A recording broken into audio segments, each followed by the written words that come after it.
In late summer across the Central Plains, one of the most important and most powerful storm systems to watch for is the Mesoscale Convective System, or MCS. These are large organized clusters of thunderstorms that behave like a single sprawling weather machine rather than individual storms.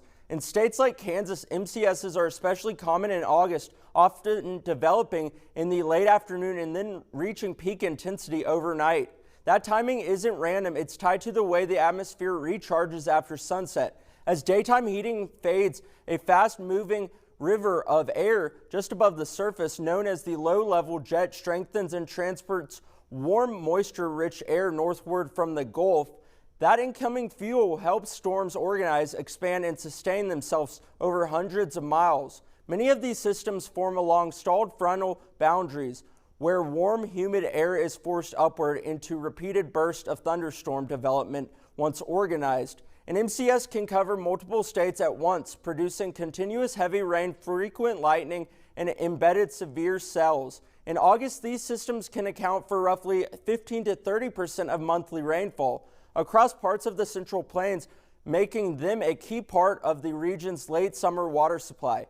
But that same rainfall efficiency also creates hazards, with some storms producing rainfall rates of 2 to 3 inches per hour or more. That intensity can quickly overwhelm drainage systems and lead to flash flooding, especially in low-lying or urban areas. Damaging straight-line winds are another common threat, sometimes reaching severe limits as the system matures and organizes into a bowing line.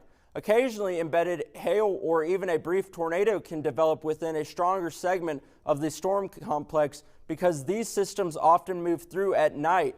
Many of the most dangerous impacts occur while people are asleep and less aware of changing conditions. That's why real-time radar monitoring and weather alerts are critical during an active MCS setup in Kansas. So while MCSs are a vital source of summer rainfall, they're also one of the most complex and potentially disruptive warm season hazards in the region.